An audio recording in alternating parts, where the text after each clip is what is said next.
All right, so do you guys want the good news or the bad news first? Because according to Paul in Romans, we are on a sinking ship. But the good news is we're in it together. But I guess if you look around, depending on how you feel about each other, maybe I just gave you 2 doses of bad news. But if you bear with me a minute, we're going to work this out. I think I'm going to be able to show you what God has been teaching me about location. Have you ever used GPS?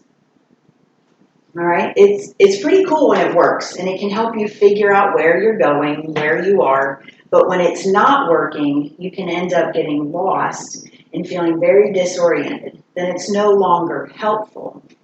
Well, Paul had to tell the Romans where they were at. They were a group of believers. Some of them were Jews, some of them were Gentiles, but they had very different views about how they went about worshiping God. And the Jews thought that they were better than the Gentiles. But Paul wants to remind them they're all in this together. He says there's nobody living right, not even one. Nobody who knows the score, nobody alert for God. They've all taken the wrong turn. They've all wandered down blind alleys. He says, so where does that put us?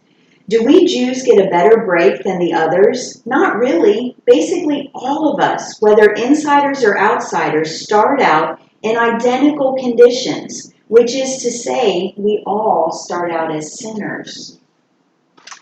So if that weren't bad news enough, we find out that we're actually in denial.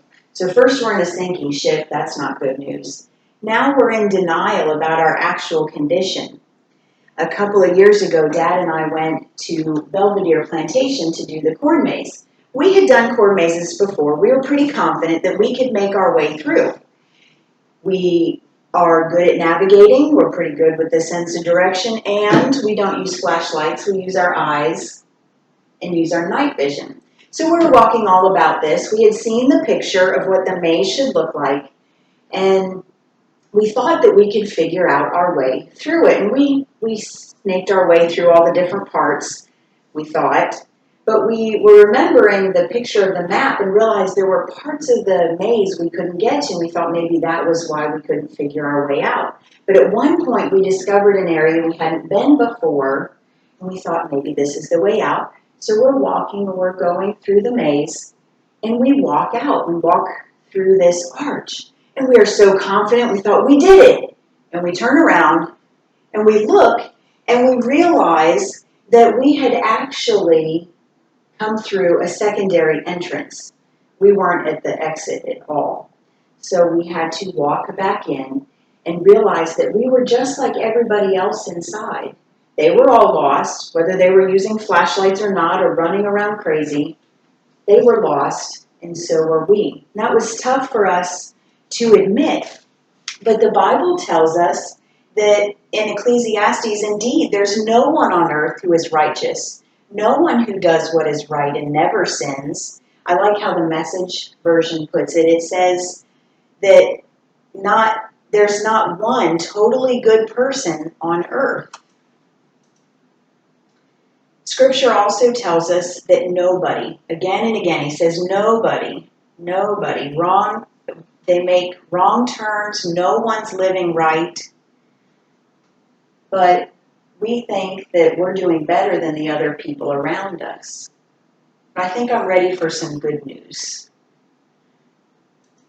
Because if we claim to be without sin, we're deceiving ourselves. But there's good news in that good and upright is the Lord. So even when we've messed up, the Lord is good. He instructs sinners in his ways. He guides the humble in what is right and teaches them his way. So, we've been on a sinking ship. We've been in denial. But now we're in humility.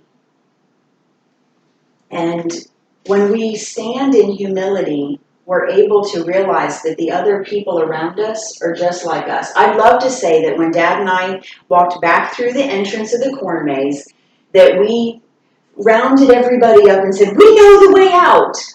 We didn't. We were just as lost as everybody else. But we knew that now. So what does that change for us? Now that we know where we are, let's see what Paul says. It says, this makes it clear, doesn't it? That whatever is written in these scriptures is not what God says about others, it's about us, to whom these scriptures were addressed in the first place. And it's clear enough, isn't it, that we're sinners, every one of us, in the same sinking boat, remember the sinking ship, with everybody else. Our involvement with God's revelation doesn't put us right with God. What it does is force us to face our complicity in everyone else's sin. What God was trying to teach me when I was studying this, I thought that I was better than other people because I went to God's house. I worshiped Him. I prayed. I read my Bible. I thought that made me better. But it didn't. I realized through this passage that I'm just like everybody else. But that actually makes me stronger because we're together. So now that we're together, what can we do? So my question for you is, how does this new GPS location change how we think about others and interact with them? So now that we know that we're in this same place together and we can come before God humbly, how does that change how we interact with the people around us?